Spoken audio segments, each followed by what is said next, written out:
نہیں بالکل ہم چاہتے یہی ہے کہ کیونکہ عدالتوں سے ہمیں کوئی انصاف کی امید ہی نہیں، ہمیں پتہ ہے کہ، اور یہ میں نہیں کہہ رہا ہوں، آپ نے دیکھا کہ ہائی کورٹ کے جج صاحبان نے چیف جسٹس، اس وقت کے چیف جسٹس صاحب کو، لیکن آپ سب کو پتہ ہے کہ اس کی لانے کا مقصد کیا تھا، اس نے نہ وہ سن رہا تھا نہ دیکھ رہا تھا، اس کو جب اس کی فائدے کی یا کسی اور کی فائدے کی تو پھر وہ سوشل میڈیا پہ دیکھتا اور میڈیا پہ بھی آتا، میڈیا بھی دیکھتا، لیکن جب ہماری بات ہوتی تو پھر وہ نہیں سنتا تھا۔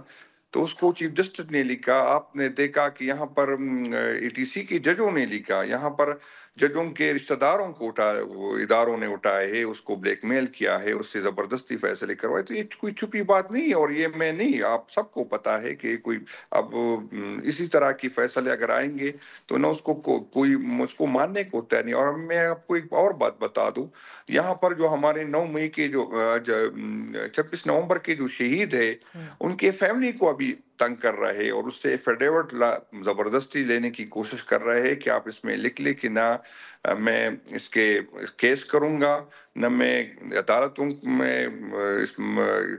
میں ایسی کوئی بات کروں گا، نہ کسی سے الزام لگاؤں گا، اور میں یہی کہوں گا کہ میرا بیٹا جو ہے، میرا بھائی جو ہے یا بیٹا ہے یا جو رشتہ دار ہے، وہ ایکسیڈنٹ میں جو ہے ایک حادثاتی طور پر اس کی موت ہوئی، کسی نے اس پہ گولیاں نہیں چلائی، تو اور یہ اسے سب یہی کچھ سمجھانے نہیں، کی لیکن یہ جو آپ کے لوگ ہیں جن کا آپ ذکر کر رہے ہیں، یہ خیبر پختونخوا کے لوگ ہیں؟ نہیں، یہ خیبر پختونخوا کے بھی لوگ ہیں اور پنجاب کے بھی ہیں، مختلف ایریا کے لوگ تو ہیں، سر بالکل پھر خیبر ان پہ پختونخوا۔ زور کون ڈال رہا ہے یہ کہ وہ ان کے جو اہل و عیال ہیں وہ ایفیڈیوٹ دیں کہ ان کا بچہ جو ہے وہ ایکسیڈنٹ کے اندر جاں بحق ہوا؟ میڈم آپ کو بھی پتا ہے اور ہمیں بھی پتا ہے کہ زور کون ڈالتا ہے، وہ وہی لوگ ڈالتے ہیں جو ایک منتخب وزیر اعظم کو وہاں سے نکالتے ہیں، وہی لوگ ڈالتے ہیں جو اس کو جلا وطن کرتے، اس کو جیلوں میں جاتے ہیں، وہی لوگ ہیں جو 7 سیٹوں جیتے ہوئے لوگوں کو اسمبلی میں لے کے آتے، اسی وزیر اعظم بناتے، وہی لوگ ہیں جو پارٹی میں کہتے ہیں کہ وہاں میں فلاں شخص قابل قبول نہیں، فلاں شخص قابل قبول ہے، یہ وہی لوگ ہیں جو زبردستی اس کو جو ہے سی ایم دیتے ہیں، اس کو انٹیریئر منسٹر دیتے ہیں۔ یہ تو کوئی چھپی بات نہیں، سب کو پتا ہے کہ تو یہ کون جنید اکبر لوگ ہیں۔ صاحب، 8 فروری کو اب آپ کی صدر بننے کے بعد خیبر پختونخوا کے تحریک انصاف کے یہ پہلا احتجاج ہوگا جس کو آپ آف کورس لیڈ کر رہے ہوں گے پارٹی کی طور پر، تو کیا لاہے عمل ہے؟ کیونکہ بہت سارے لوگ یہ کہتے ہیں کہ یہ اتنا زیادہ سکسیسفل شاید نہ ہو، ایون کے پی کی حد تک نہ ہو سکے، اور اس نہیں، اگر کے ریزنز، آپ اور اس کے جو ریزنز دیے جاتے ہیں وہ یہ کہتے ہیں کہ جی آپسی لڑائیاں اتنی ہیں کہ شاید جنید اکبر صاحب ایک اچھا کراؤڈ یا ایک اچھا احتجاج پٹ اپ نہ کر سکیں۔ نہیں، انشاءاللہ میں لوگوں کو بتانا چاہتا ہوں کہ آپ یہ غلط فہمی میں انشاءاللہ تعالیٰ دور کر دوں گا۔ میں پہلے بھی میں نے کہا، میں دوبارہ کہتا ہوں کہ پی ٹی آئی کے ورکر کو نہ ہم گاڑی دیں گے، نہ پیسے دیں گے، نہ اس کی کوئی یہ آپ نے اٹھانا ہے، اور میں یہ ثابت کروں گا کہ بغیر ریسورسز کے میں انشاءاللہ تعالیٰ پاکستان تحریک انصاف کے پی کے کا سب سے بڑا جلسہ اس کو کرواؤں گا، اور انشاءاللہ تعالیٰ آپ لوگ دیکھیں گے انشاءاللہ۔ تو جنید اکبر صاحب، آپ نے بالاکھنڈ کے اندر جو خطاب کیا وہ بھی بڑا جارحانہ تھا، وزیر اعظم، ان کے بچے، ان کے حوالے سے بھی آپ کے بیانات سامنے آئے، لیکن پارٹی کی حد تک بھی آپ نے کئی باتیں، میں کہوں گی انکشافات کیے ہیں، کیونکہ پہلے تو آپ کے مخالفین الزام لگایا کرتے تھے، لیکن آپ نے یہ کہہ کر کے ثابت کیا کہ ایسا سب کچھ ہوتا ہے۔ آپ کا یہ کہنا تھا کہ جو جلسوں اور اس میں احتجاجوں میں خرچ کرتے ہیں، پھر وہ کمیشن بھی لیتے ہیں اور کماتے بھی ہیں، یہ اب نہیں ہوگا، تو ذرا وضاحت کیجئے گا یہ سب کیا ہو رہا تھا؟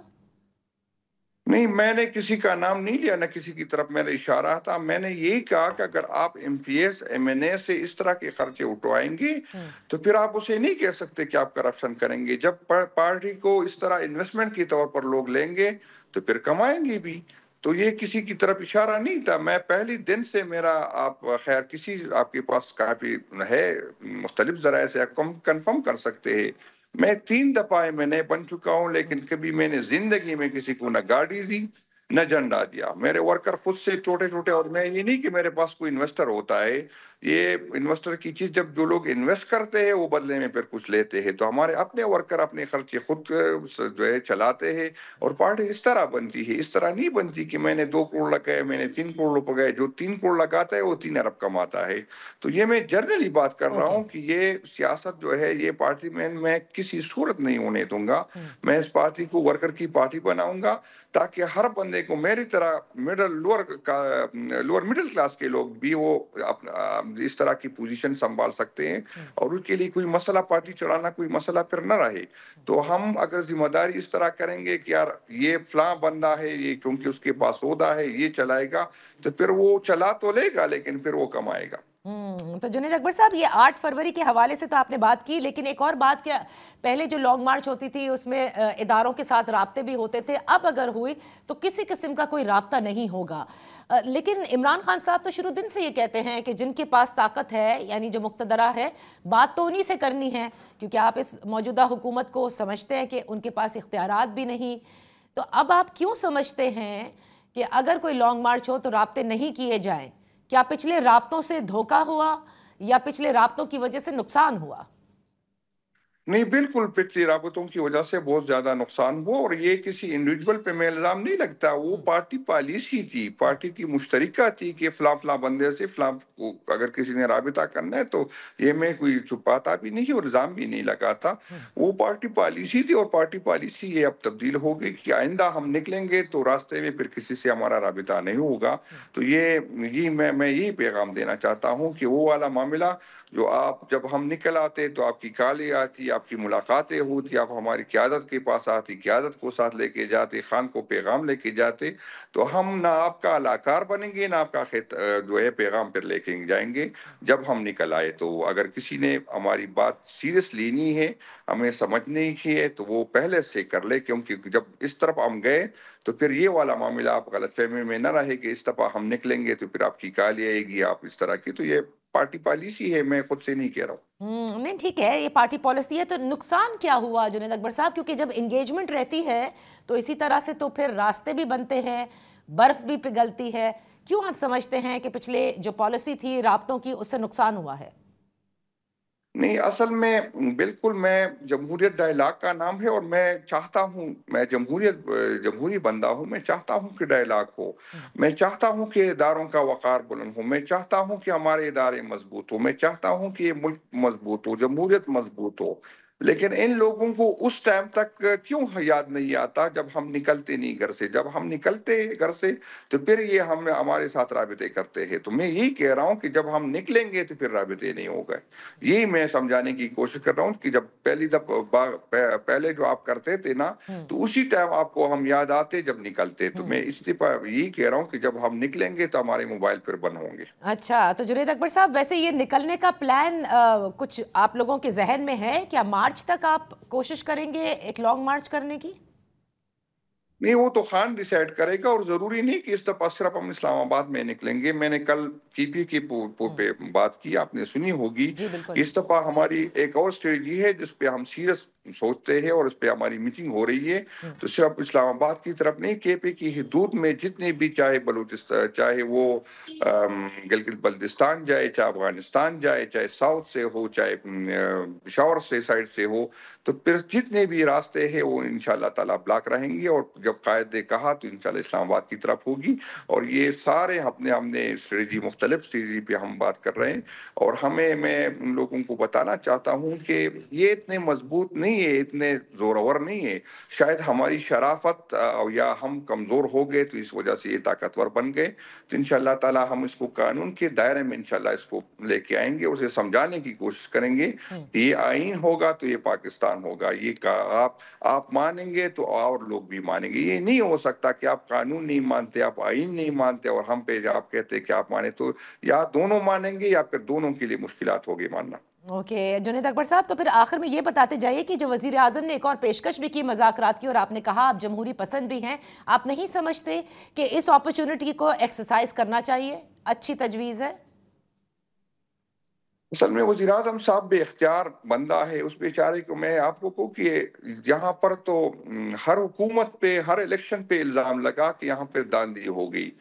لیکن کبھی کسی کو زبردستی حکومت نہیں دی گئی. ان بیچارے کو زبردستی حکومت دی گئی. وہ بیچارے کے پاس ہے کیا کہ وہ بات کرے یا بات نہ کرے؟ وہ بیچارہ وہ تو دن میں 10 دفعہ کالے کرتا ہے، اس سے اجازت لیتے ہیں، اس سے مشورے کرتے ہیں، اس کو حکم بجا اور کرتے ہیں. وہ بیچارے کے ساتھ کیا ہے کہ وہ ڈائلاگ کرے؟ اس کی اپنی یہ حیثیت نہیں ہے کہ وہ بات کرے. بہت بہت شکریہ جنید اکبر صاحب فار بینگ ود اس آن دا شو. یہاں پر ہم ایک بریک لیتے ہیں، بریک کے بعد گفتگو جاری رکھیں گے. Welcome back. اسپیکر قومی اسمبلی کی جانب سے یہ خبر آئی کہ جو مذاکراتی کمیٹی تھیں ان کو ڈی نوٹیفائی نہیں کیا گیا، ان کو ویسے ہی برقرار رکھا گیا ہے، جبکہ اس کے برعکس دونوں اطراف یہ کہتے ہیں کہ مذاکرات ختم ہو چکے ہیں. اس پر بات کرنے کے لیے ان فوکس ہیں حکومتی مذاکراتی کمیٹی کے ترجمان، پارلیمانی لیڈر پاکستان مسلم لیگ نون کے سینٹ میں سینیٹر عرفان صدیقی صاحب. بہت شکریہ فار جوائننگ اس. سینیٹر صاحب، آپ نے کئی بار اور بار بار بلکہ یہ واضح کیا کہ مذاکرات ختم ہو چکے ہیں، اور تحریک انصاف بھی علی اعلان یہ کہتی ہے کہ مذاکرات ختم ہیں. پھر آپ کے نزدیک کیا اس کمیٹی کو ڈی نوٹیفائی نہ کر کے اس کو برقرار رکھ کے درست فیصلہ ہے؟ بہت شکریہ نادیہ. اصل میں حقیقت یہ ہے کہ یہ دونوں کمیٹیاں جو ہیں یہ اسپیکر صاحب نے نہیں بنائیں. ایک کمیٹی عمران خان صاحب نے بنائی جو پی ٹی آئی کی کمیٹی تھی، ایک کمیٹی وزیر اعظم صاحب نے بنائی، نوٹیفائی ہوئی، جس میں ہماری 7 جماعتیں شامل تھیں اور وہ حکومتی کمیٹی کہلائی. اب یہ دونوں جو کمیٹیاں ہیں ان کے جو تشکیل کرنے والے لوگ ہیں یا جو ان کو بنانے والے ہیں وہ 2 الگ الگ شخصیات ہیں، ایک وزیر اعظم ہیں اور ایک عمران خان صاحب ہیں.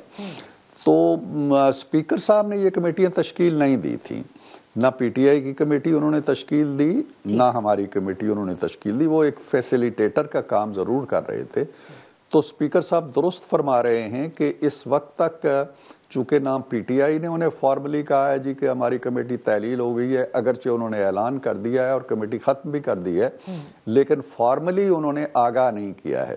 سو از دا کیس میرا خیال ہے ہماری حکومتی کمیٹی کے بارے میں کہ ابھی اسپیکر صاحب کو چونکہ فارملی وزیر اعظم ہاؤس کی طرف سے آگاہ نہیں کیا گیا تو ٹیکنیکلی یہ کمیٹیاں موجود ہیں اور تحلیل نہیں ہوئی ہیں، لیکن جن مقاصد کے لیے بنائی گئی تھیں وہ تو میرا خیال ہے آپ سب پہ اب واضح ہو چکا ہے کہ انہوں نے مذاکرات کا دروازہ بند کر دیا ہمارے ساتھ بھی، پھر وزیر اعظم کی پیشکش کے بعد بھی. تو کمیٹیاں اگر ٹیکنیکلی ایگزسٹ بھی کرتی ہیں تو بھی ان کے سپر جو کام کیے گئے تھے ان کے دروازے تو بند ہو چکے ہیں. صحیح. تو عرفان صدیقی صاحب، جو وزیر اعظم کی جانب سے ایک نئی پیشکش کی گئی اس کو بھی تحریک انصاف مسترد کر چکی ہے، لیکن بیرسٹر علی ظفر یہ کہتے ہیں کہ دیکھیں جو جوڈیشل کمیشن کا مطالبہ تھا وہ اس لیے تھا کیونکہ اس کی حیثیت ایک عدالت کی سی ہوتی ہے اور قانونی طور پر وہ بنایا جاتا ہے، جبکہ جو ہاؤس کمیٹی ہے وہ اس کی وہ حیثیت نہیں ہوتی، وہ اس طرح سے انویسٹیگیٹ پروب بلانا بھی نہیں کر سکتی اور نہ ہی اس کی کوئی قانونی حیثیت ہوتی ہے اس طرح. دیکھیے میں قانون داں نہیں ہوں، بیرسٹر علی ظفر بہت معروف ماشاءاللہ قانون داں ہیں اور ایک بہت بڑے قانون دان کے فرزند ہیں، وہ مجھ سے بہت زیادہ بہتر جانتے ہیں. لیکن اتنی بات میں بھی جانتی ہوں کہ کوئی بھی کمیشن چاہے وہ عدالتی ہو، چاہے وہ پارلیمانی ہو، چاہے کوئی اور ہو، وہ جس نتیجے پہ پہنچتا ہے وہ بائنڈنگ نہیں ہوتی، اس کی حیثیت ریکمنڈیشن کی ہوتی ہے. حتیٰ کہ جو حمود الرحمن کمیشن تھا اس کی فائنڈنگز بھی ان پہ عمل نہیں ہوا، وہ ابھی تک پڑی ہوئی ہیں. تو وہ کوئی بالکل عدالت نہیں ہوتا، کوئی کمیشن عدالت نہیں ہوتا، عدالت کے فیصلے پہ عمل کرنا پڑتا ہے. صحیح. کمیشن ایک فائنڈنگ دیتا ہے، ایک ریکمنڈیشن دیتا ہے، ایک سفارش دیتا ہے یا ایک نتیجے پہ پہنچتا ہے تو وہ بتاتا ہے. اس کے علاوہ اس کے کسی بات پہ عمل کرنا، اس کے وہ فیصلہ ہوتا ہی نہیں ہے. لہٰذا میں نہیں ایگری کرتا ان سے کہ وہ ایک عدالت ہوتی ہے، وہ ہرگز عدالت نہیں ہوتی. میں ایک اور چیز واضح کر دوں، یہ ہم نے جب مشاورت کی ہے اپنے وکلا سے تو ایک non P M L N advocate نے جو بڑے معروف ہیں انہوں نے ہمیں بتایا کہ اگر آپ 3 سپریم کورٹ کے ججوں کا کمیشن بنا دیں اور وہ ایک فائنڈنگ پہ پہنچ جائے اور علاقے کا ایک جوڈیشل میجسٹریٹ جو چھوٹی سب سے نچلی سطح کا ہوتا ہے وہ ایک فیصلہ دے تو وہ فیصلہ حاوی ہوگا. کمیشن جو ہوتے ہیں ان کے فیصلے نہیں ہوتے، ان کی ریکمنڈیشنز ہوتی ہیں، اور وہ ٹھیک ہے، ان میں سے کسی کو آپ مان لیں تو مان لیں، نہ مان لیں تو وہ تعلیل ہو جاتی ہیں، وہ بائنڈنگ نہیں ہوتی۔ اور کیونکہ آپ نے یہ کہا ہے کہ جوڈیشل کمیشن کی تشکیل پر کوئی ریڈ کراس نہیں لگایا گیا تھا، ملتے تو بات ہوتی، لیکن وزیر اعظم کی جو نئی پیشکش تھی اس سے یہ اندازہ ضرور لگایا جا سکتا ہے کہ جوڈیشل کمیشن بنانے میں مسائل تھے، شاید 2 نہ آپ بناتے، ایک کے لیے آپ راضی تھے یا نہیں، مجھے تو نہیں پتا، یہ تو آپ کے ورکنگ پیپر پہ سب کچھ لکھا ہوا ہے، لیکن اصل مسئلہ یہی تھا کہ جوڈیشل کمیشن آپ لوگ نہیں بنا سکتے تھے۔ دیکھیے اس میں مشکلات تھیں، وہ بالکل اس میں انہیں بھی معلوم ہے کہ بہت مشکلات تھیں، خاص طور پہ جب ایک معاملہ عدالت کے اندر چلا جاتا ہے، چاہے وہ عدالت ہائی کورٹ ہو یا اس سے بھی چھوٹی ہو یا اس سے بڑی ہو، اور عدالت اس پہ اپنا ایک کام شروع کر دیتی ہے، اس کے بعد اس کے پیرالل انہی مقاصد کے لیے، انہی چیزوں کی کھوج کے لیے، اسی تحقیق و تفتیش کے لیے آپ ایک پیرالل باڈی نہیں بنا سکتے۔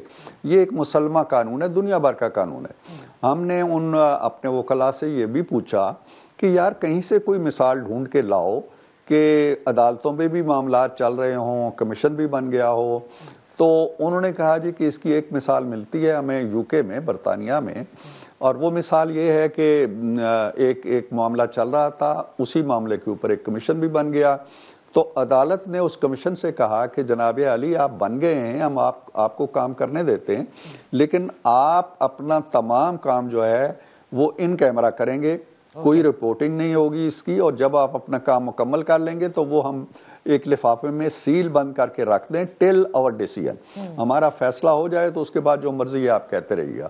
تو یہ مشکلات تھی، لیکن جب میں کہتا ہوں کہ ہم نے سرخ نشان نہیں لگایا تھا تو میں اس لیے کہتا ہوں کہ ان کے بھی وکلاء آ جاتے، کیونکہ میں نے ایک سٹیٹمنٹ ان کی پڑھی تھی کہ جی کمیشن بن سکتا ہے، تو وہ ہمیں قائل کر لیتے کہ جی یہ راستہ ہے، یہ راستہ ہے، تو ہم شاید اس راستے پہ بھی کوئی نہ کوئی اپنا آمادگی ظاہر کر دیتے، لیکن وہ تشریف نہیں لائے، انہوں نے 5 دن پہلے ہی اعلان کر دیا جی کہ کمیٹیاں ختم ہو گئی ہیں۔ عرفان صاحب یہ جو مسائل تھے جن کا کہ آپ نے تذکرہ بھی کیا، یہ مسائل 9 مئی کے کمیشن تک محدود تھے یا 9 اور 26 دونوں کی بات آپ کر رہے ہیں؟ دیکھیں نا، میں تو اصولی بات کر رہا ہوں، میں نہ 9 کی بات کر رہا ہوں نہ 26 کی بات کر رہا ہوں، صحیح، میں اس اصول کی بات کر رہا ہوں کہ جب معاملات عدالتوں میں چلے جاتے ہیں تو پھر ان پہ انہی بنیادوں پہ یا انہی مقدمات کے لیے کمیشن نہیں آتے، چاہے وہ 26 نومبر ہو چاہے وہ 9 مئی ہو۔ لیکن ایک اور چیز جو آپ کی بات ریکارڈ پر بھی آئی کہ بنیادی ان کا مطالبہ یہ نہیں تھا، یہ ثانوی تھا، اصل جو وہ چاہتے تھے وہ عمران خان اور اسیران کی رہائی چاہتے تھے، جبکہ عمران خان صاحب کا تو کہیں ذکر بھی نہیں کیا گیا۔ جی دیکھیں نادیہ، یہ آپ کو بھی معلوم ہے، مجھے بھی معلوم ہے، بچے کو معلوم ہے کہ جو وہ تگ و دو کرتے ہیں، چاہے وہ 26 نومبر ہو یا 9 مئی ہو یا اس کے بعد مذاکرات میں آتے ہیں، تو اس کا جو ظاہری بیانیہ جو مرضیہ ہو یا ظاہری ایکسرسائز کا چہرہ جو بھی ہو، پس پردہ محرک ایک ہی ہے کہ خان صاحب کو اب باہر آ جانا چاہیے۔ یہ بار بار انہوں نے اعلان بھی کیا، تو انہوں نے اندر بھی یہ بات کہی، انہوں نے خان صاحب کا نام لیا، شاہ محمود قریشی کا نام لیا، یاسمین راشد کا نام لیا، اعجاز چودھری کا نام لیا، محمود رشید کا نام لیا، سرفراز چیمہ کا نام لیا۔ یہ نام لے کے انہوں نے کہا جی کہ ان کی رہائی کے لیے آپ لوگ سہولت کاری کریں، اور یہ ان کی ڈیمانڈز کے اندر بھی یہ چیز کہیں نہ کہیں آپ کو میں دکھا سکتا ہوں، نام نہیں ہے اس میں۔ یہ میں بالکل دیانت سے کہنا چاہتا ہوں کہ انہوں نے کبھی یہ نہیں کہا جی کہ وزیر اعظم کوئی ایگزیکٹو آرڈر جاری کر کے انہیں چھوڑ دیں، وہ یہی کہتے تھے کہ سہولت دیں اور عدالتی عمل کے ذریعے یا کسی بھی عمل کے ذریعے ان کی رہائی کو ممکن بنائیں۔ تو اب ان کی رہائی کو ممکن بنانے پہ بھی بات ہو سکتی تھی، کیا راستے ہو سکتے ہیں، کن چیزوں پہ ہم رعایت دے سکتے ہیں، ضمانتوں کے حوالے سے کیا ہو سکتا ہے۔ دیکھیں نا، جو مذاکرات ہوتے ہیں نا نادیہ، یہ 2 + 2 4 کی طرح اس طرح نہیں ہوتے ہیں کہ جی یہ ہو گیا تو تھوڑا مار کے ہم الگ ہو گئے، کلاڑا مار دیا اس پہ، ایسے نہیں ہوتا۔ ہم ایک ورکنگ پیپر لے کے آتے، وہ ایک لے کے آئے 42 دن کے بعد، آفٹر 42 days وہ اپنی ڈیمانڈز لے کے آئے، ہمیں ایک ورکنگ ہفتہ نہیں دے رہے ہو، چلیں وہ 28 کو ہماری ڈیٹ ختم ہو رہی ہے, 23 کو وہ 5 دن پہلے اعلان کر دیتے ہیں. مجھے نہیں معلوم کہ اس کی کیا وجہ تھی.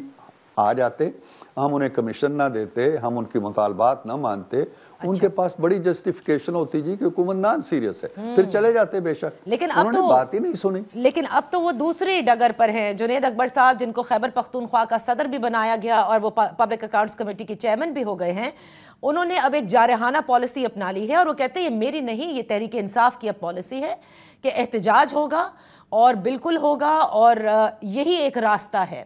اور وہ کہتے ہیں اس مرتبہ جب وہ لوگ نکلیں گے تو کسی قسم کی کوئی کال نہیں اٹھائیں گے, فون بند رہیں گے, کسی قسم کا کوئی رابطہ نہیں کیا جائے گا, کیونکہ ہم نے سارے, جسے کہتے ہیں نا کہ وہ کہتے ہیں نا we've not left any stone unturned.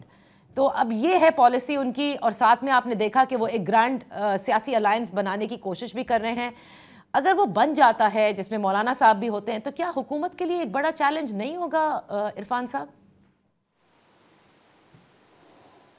دیکھیں نادیہ, میں آپ سے تھوڑا سا اختلاف کرنے کی جسارت کر رہا ہوں. آپ نے کہا کہ وہ دوسری ڈگر پہ آ گئے ہیں. وہ دوسری ڈگر پہ نہیں آئے, وہ پہلی ڈگر پہ چلے گئے ہیں, جو ان کی اولی ڈگر ہے, جو ہمیشہ سے جس کے لیے وہ جانے جاتے ہیں, پہچانے جاتے ہیں, جو ان کا ترائے امتیاز ہے, جو ان کا ایریا آف اسپیشلائزیشن ہے, وہ وہیں چلے گئے ہیں. دوسری ڈگر یہ تھی جو مذاکرات پہ وہ آئے تھے, جو ان کا میدان نہیں ہے, ان کا شعبہ نہیں ہے, ان کی ایکسپرٹیز نہیں ہے, مایوس ہو کے, بددل ہو کے, بیزار ہو کے, نتائج کا انتظار کیے بغیر وہ اپنے پسندیدہ کھیل کے میدان میں واپس چلے گئے. 9 مئی نے انہیں کیا ثمرات دیے ہیں انہیں معلوم ہے, 26 نومبر نے انہیں کیا پھل دیا ہے انہیں معلوم ہے. اگر وہ انہی راستوں پہ چلنا چاہتے ہیں تو اپنے راستے میں مزید کانٹے بوئیں گے, اپنے لیے مزید مشکلات پیدا کریں گے, اپنا راستہ, اپنی راہ مزید کھوٹی کریں گے. حکومت کا کچھ نہیں بگڑنا. حکومت ظاہر ہے کہ اگر وہ بازار کا مکالمہ پسند کرتے ہیں, ڈی چوک کا مکالمہ پسند کرتے ہیں, 9 مئی کا مکالمہ پسند کرتے ہیں, تو حکومت اس مکالمے میں بھی بات کر لے گی, وہ اسی لہجے میں بھی بات کر لے گی. حکومت کے پاس قانون نے, آئین نے اتھارٹی دی ہوئی ہے کہ ایسے لوگوں کے ساتھ کس طرح مکالمہ کیا جاتا ہے. دوسری بات جو آپ فرما رہی ہیں ان کے گرینڈ الائنس کی, گرینڈ الائنس کا میں کم از کم پورے یقین کے ساتھ یہ کہہ سکتا ہوں کہ کوئی مہذب سیاسی جماعت بشمول مولانا فضل الرحمان صاحب کے جلاؤ, گہراؤ, تباہی, فساد, 9 مئی, 26 نومبر جیسے کاموں میں ان کا ساتھ نہیں دے گی. کوئی اپنی ریپیوٹ کو, اپنے کارکنوں کو, اپنے نام کو, اپنے وقار کو ان کی بے مہار آتش زنی کی آگ کا ایندھن نہیں بننے دے گا. مولانا فضل الرحمان بہت زیرک سیاست, انہوں نے کبھی تخریب کی سیاست کی نہیں ہے, کبھی ہنگامہ و فساد کی سیاست کی نہیں ہے. یہ اگر یہ سمجھتے ہیں کہ ہنگامہ و فساد میں مولانا فضل الرحمان اپنی سپاہ کو جھونک دیں گے, تو میرا خیال ہے یہ بہت ہی, میں اب تلخ لفظ نہیں استعمال کیا, ابھی تھوڑی دیر پہلے میں سن رہا تھا عمر ایوب صاحب کی, اور وہ کہہ رہے تھے یہ بے شرم لوگ ہیں, اور یہ ایسے اور بہت سی گالیاں دے رہے تھے. میں چونکہ غیر مہذب لفظ استعمال نہیں کرتا, تو یہ میں سمجھتا ہوں کہ یہ ان کی بھول ہے, کم از کم وہ ایسا نہیں ہوگا. عرفان صدیقی صاحب, یہاں پر ایک چھوٹی سی بریک لیتے ہیں. Welcome back. ان فوکس ہیں سینیٹر عرفان صدیقی صاحب, ترجمان ہیں حکومت مذاکراتی کمیٹی کے اور پاکستان مسلم لیگ نون کے سینٹ میں پارلیمانی لیڈر. عرفان صاحب, کل بیرسٹر علی ظفر بھی کہہ رہے تھے, اور آج اب جنید اکبر صاحب کہہ رہے تھے کہ دیکھیں ایک پوائنٹ ہوتا ہے جس پہ تمام تر اپوزیشن کنورج کر کے کسی ایک مدعے پر کام کرتی ہے. انہوں نے کہا ہمیں جو شرائط دی گئی تھیں آپ کی جانب سے نہیں, وہ کہتے ہیں کہیں اور حلقوں کی جانب سے, وہ شرائط یہ تھی کہ یعنی آپ کی حکومت کو 2 سال مزید چلنے دیا جائے, وہ ہم چلنے نہیں دیں گے. اور یہ کہا جا چکا ہے کہ اب جو احتجاج ہوں گے اس کا مدعا قبل از وقت انتخابات ہوگا. اور آپ جانتے ہیں مولانا صاحب بھی انتخابات کے حوالے سے ان کی بھی تحفظات ہیں, وہ بھی ناراض ہیں. مولانا اس مطالبے کے ساتھ اگر آ جاتے ہیں تو میں اس کو رول آؤٹ نہیں کر رہا, لیکن وہ پارلیمان کی حد تک آئیں گے, وہ میز کی حد تک آئیں گے, وہ جلسے کی حد تک بھی آ جائیں گے. لیکن وہ اگر یہ سمجھتے ہیں کہ ان کی تخریب کاری میں شریک ہو جائیں گے اور ان کے 9 مئی میں شریک ہو جائیں گے یا 26 مئی کی فلسفی میں شریک ہو جائیں گے, ایسا ہرگز نہیں ہوگا. دوسری بات یہ ہے کہ وہ جن خفیہ حلقوں کی بات اکثر و بیشتر کرتے رہتے ہیں, ان کا کوئی نہ کوئی فرد جو ہے وہ تاک جھانک کر کے وہاں سے یہ خبر لے آتا ہے جی کہ فلاں نے چلمن ہٹا کے مجھے دیکھا ہے، فلاں میں چھت پہ کھڑا تھا اور اس نے میری طرف یوں جھانک کے دیکھا. پتہ نہیں وہ کن کن خیالوں اور خوابوں کی دنیا میں رہتے ہیں. کوئی کہتا ہے مذاکرات شروع ہو گئے، کوئی کہتا ہے جی کہ دو سال کے لیے انہوں نے کہا تھا کہ ان کو چلنے دو. یہ کہاں سے لے کے آتے ہیں یہ باتیں؟ کیا ان کی کوئی تصدیق کر سکتا ہے؟ یہ جو مرضی ہے کہتے چلے جاتے ہیں تصدیق اور تردید جن کے بارے میں نہیں، جن کے بارے میں ہے وہی کر سکتے ہیں. ظاہر ہے ہم کیا کریں گے یہ تصدیق اور تردید. عرفان صاحب آخر میں یہ جاننا چاہوں گی، اسلام آباد ہائی کورٹ کا جو مسئلہ ہے وہ حل ہوتا نظر نہیں آ رہا. پہلے بھی ایک خط لکھا گیا تھا جس پر بڑی آپ کو یاد ہوگا کہ بڑی آپ سے اس پہ میری گفتگو بھی ہوئی تھی پروگرام میں. اب جو خط منظر عام پر آیا اس میں تحفظات کا اظہار کیا گیا ہے کہ آؤٹ سائڈ یعنی باہر سے چیف جسٹس کی تعیناتی پر تحفظات ہیں.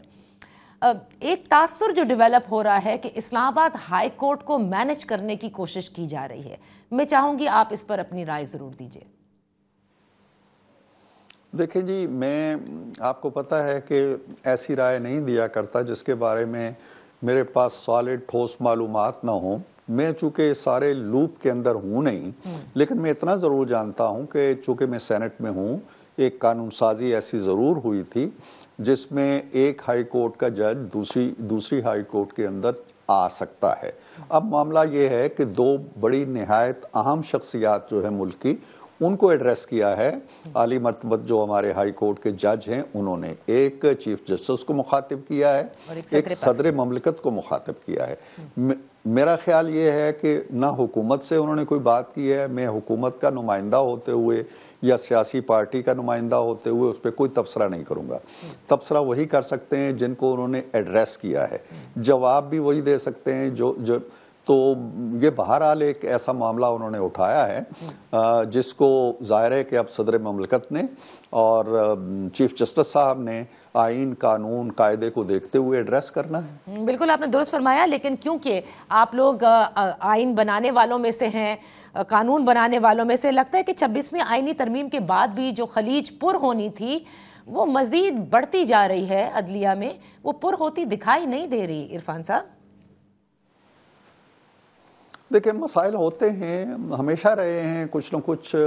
آپ کو بھی یاد ہوگا، مجھے بھی بہت اچھی طرح یاد ہے سجاد علی شاہ صاحب کے دور میں کیا کچھ ہوا، کس طرح عدالتوں میں تقسیم بھی ہوئی. یہ نہیں ہونی چاہیے. میں نے تو خطوط نویسی کا رجحان اور اس طرح کے کھلے جلسوں میں جا کے یا گیدرنگز میں جا کے، کنونشنز میں جا کے تقاریر کرنا اور بہت دو ٹوک قسم کی باتیں کرنا، یہ عجیب لگتا ہے. دنیا میں یہ رواج نہیں ہے. دنیا میں ہمارے ہاں یہ جو پہلے 6 خطوط لکھے گئے یا 6 جج صاحب کی طرف سے ایک خط لکھا گیا، پھر ابھی 2 دن پہلے ایک سینئر جج نے باہر فرمایا جی کہ یہ ساری جو 26ویں ترمیم ہے یہ اس خط سے پھوٹی ہے. تو اس طرح کے کومنٹس نہیں دینے چاہیے نا. جو پارلیمنٹ ہے وہ بھی ایک ادارہ ہے نا، بہت بڑا ادارہ ہے. جس طرح عدلیہ کا احترام ہونا چاہیے، پارلیمنٹ کا احترام. وہ غلط ہوگی، اس میں نقائص ہوں گے، اس میں خامیاں ہوں گی، لیکن آپ نے نقائص اور خامیاں نہیں تلاش کرنی.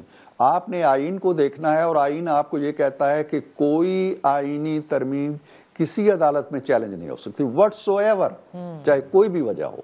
آپ اگر اس کو ٹھکرا دیتے ہیں اور آپ اس کو لے کے بیٹھ جاتے ہیں، پھر آپ اس سے شکایت کریں گے پارلیمنٹ سے جی کہ ہم نے فیصلہ دیا اور پارلیمنٹ یہ کر رہی ہے. تو میرا خیال ہے کہ حدود و قیود جو ہیں ان کا لحاظ نہیں رکھا جا رہا. اور جب ادارے حدود و قیود سے نکلتے ہیں، کوئی بھی ادارہ نکلتا ہے، تو وہ اپنے لیے بھی مسائل پیدا کرتا ہے، ملک کے لیے بھی مسائل پیدا کرتا ہے. بہت بہت شکریہ عرفان صدیقی صاحب فار بینگ ود اس آن دی شو. میں ایک چھوٹی سی بریک لیتی ہوں. بریک کے بعد جب واپس ہوں گے تو سینیٹر کامران مرتضیٰ صاحب سے پوچھیں گے کہ عرفان صاحب جیسا سوچتے ہیں مولانا صاحب کے ساتھ، کیا یہی پارٹی میں اس وقت غور بھی کیا جا رہا ہے؟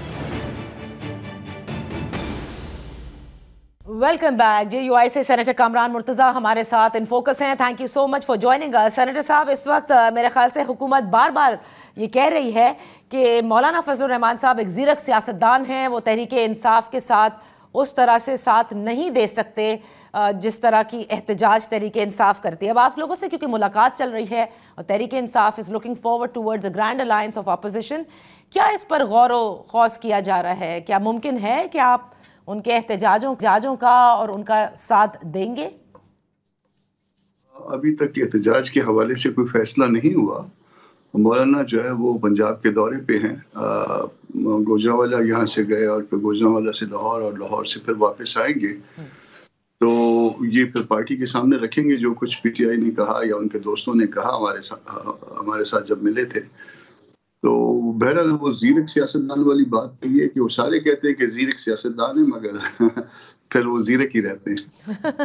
تو سینیٹر صاحب یہ بتائیے گا نا کہ اب تحریک انصاف یہ کہتی ہے کہ 2 سال مزید حکومت کو نہیں چلنے دیں گے اور قبل از وقت انتخابات کی بات ہوگی. آپ لوگوں کی جماعت کو بھی، خود مولانا صاحب کو بھی الیکشن سے تحفظات رہے ہیں 8 فروری کے، تو ممکنات میں سے ہے کہ ساتھ دیا جا سکتا ہے اس گرینڈ الائنس میں؟ ممکنات جو میرا ذاتی خیال ہے، میں صرف اپنے ذاتی خیال کا اظہار کر رہا ہوں. یہ ممکن ہو سکتا ہے کہ ہم اکٹھے چل پائیں مگر اس میں خیبر پختونخوا بھی شامل ہے. تو خیبر پختونخوا میں بھی جو کچھ ہوا یا تو اس کا پہلے شروع سے آڈٹ ادھر سے شروع کر دیں، کیونکہ ہم وہاں پہ تو ایک پیج پہ آ گئے نا. جو ہم کہہ رہے ہیں الیکشن میں دھاندلی ہوئی تو پھر وہاں سے جو شروع کر لیتے ہیں، وہاں سے اوپن کر لیتے ہیں، آڈٹ شروع کروا دیتے ہیں. پورے کا پورا الیکشن جو ہے نا آپ کا اس کے اوپر سایہ آ جائیں گے. تو مگر سٹل جو ہے نا دیکھتے ہیں، رکھتے ہیں اس کو اداروں کے سامنے آتا ہے پارٹی کے، تو وہ کیا ڈیسائیڈ کرتے ہیں. یہ تو ذاتی رائے ہو سکتی ہے مگر ادارے کیا فیصلہ کریں گے، پارٹی کیا فیصلہ کرے گی، مولانا کیا کنوے کریں گے، اس کو اب چند دن لگیں گے. اچھا، تو سینیٹر صاحب یہ کیا کہیں بات زیر بحث آئی ہے یا ممکنات میں سے ہے کہ مولانا فضل الرحمان صاحب کی ملاقات کروائی جائے عمران خان صاحب سے؟ ایسا کچھ گفتگو ہوئی؟ یہ فیلر چھوڑتے ہیں، کوئی دوست آ کے فیلر چھوڑ دیتا ہے اور اس کی مطلب وہ صحافیوں سے میں کہہ رہا ہوں، پی ٹی آئی سے نہیں کہہ رہا.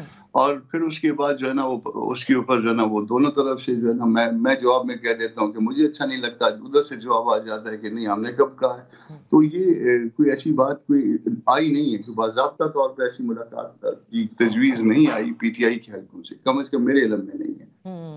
کبھی تجویز آئے گی تو پھر اس کے اوپر دیکھیں گے. مگر مولانا کا جانا جو ہے وہ اڈیالہ جا کے ان سے ملنا، مجھے کم از کم ایز اے ورکر جو ہے جو میرا وہ لیڈر ہے، تو مجھے کم از کم جو ہے نا وہ اچھا نہیں لگتا. صحیح.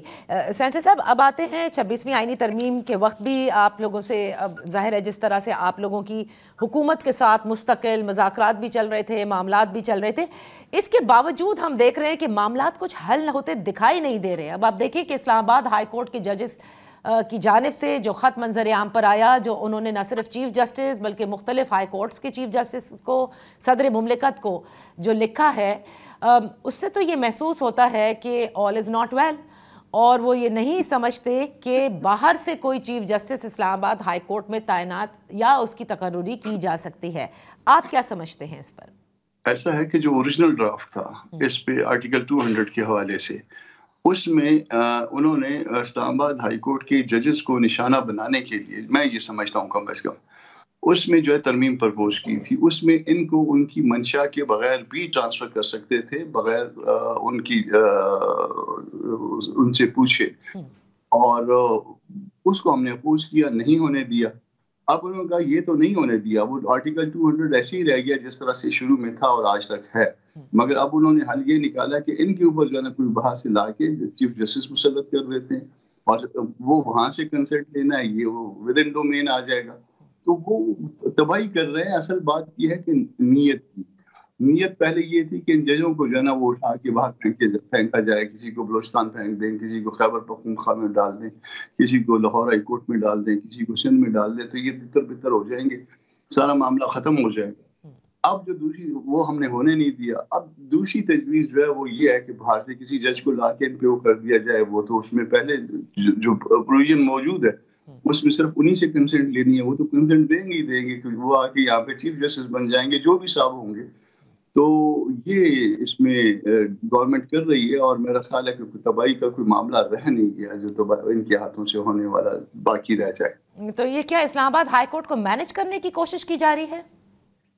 بظاہر تو ایسے ہی لگ رہا ہے. اس کے علاوہ تو اللہ دلوں کا حال تو اللہ جانتا ہے، مگر جو ایویڈنس آ رہی ہے وہ یہی ہے کہ آپ دیکھیے نا ان کا وہ جو 56 کلازز والا اوریجنل جو ہے نا ڈرافٹ دیکھیے، اس میں آرٹیکل 200 کے ساتھ یہ کیا کر رہے تھے، نہیں ہونے دیا. جے یو آئی ڈٹ گئی اس کے اوپر، اور دین جناب یہ حرکت شروع ہو گئی. صحیح. Thank you so much senator Kamran Murtaza being with us on In Focus. اسی کے ساتھ پروگرام کا وقت ختم ہوتا ہے. Until tomorrow, اللہ حافظ.